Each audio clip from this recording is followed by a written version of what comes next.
Hi there, this is Jamie from Electronic Symmetry. I just thought I'd jump on here while there's some quiet time and just reintroduce myself. We've been running for 17 years doing electronic waste management in the Greater eThekwini footprint, and thought I'd just give you a couple of pieces of insight to introduce you to the service that we provide. A little bit of a taboo statement to make, I think, is the term planned obsolescence. It's not applicable to all manufacturers, but there are some manufacturers out there that want to keep you coming back at the end of the day, and you can basically set a timer to when the device is going to break, and it's pretty much around about when the warranty expires. Within a month or two of the warranty expiring, you end up in a situation where you either have to get it repaired or dispose of it. Why recycle when you can refurbish? Well, refurbishment obviously stops the waste stream from entering any kind of impact that could be caused by dismantling and ending up with a lot of waste byproducts and whatnot.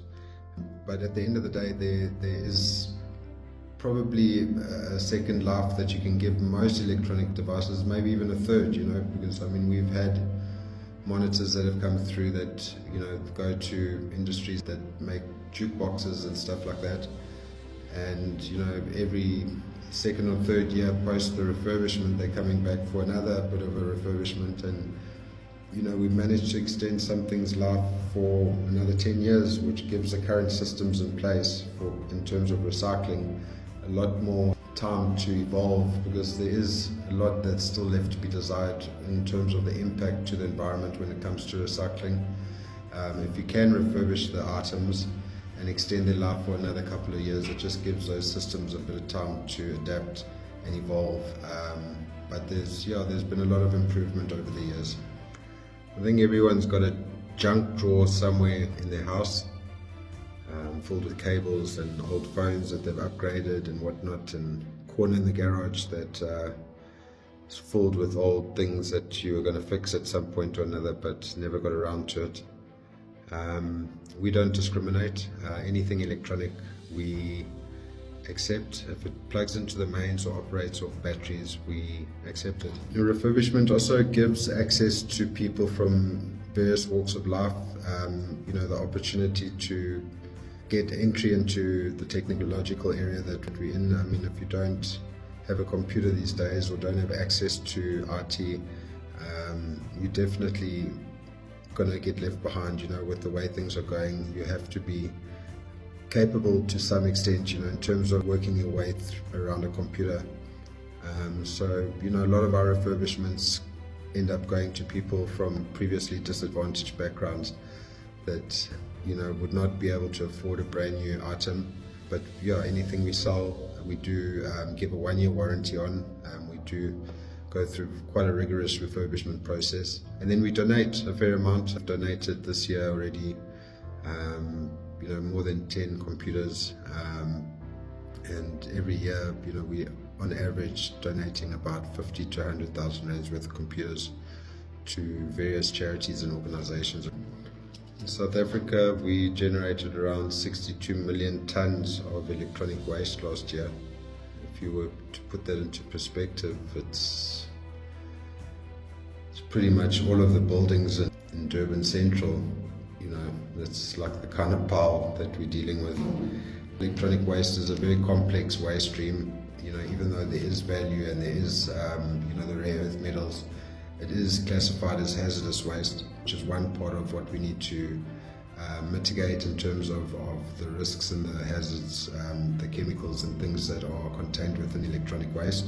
Then there's also data-bearing devices, things that have information on them. People don't always or aren't always aware that they need to remove the data because it can be easily accessible to people with nefarious intentions. But we either physically destroy the hard drives through a dismantling process.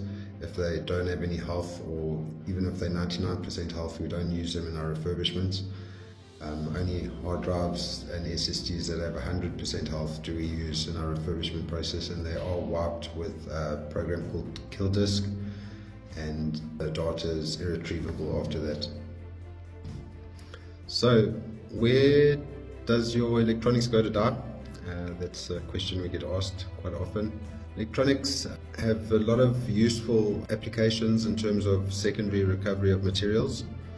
There's a lot of gold and platinum and cobalt and a whole bunch of rare earth metals, including your obvious ferrous and non-ferrous metals.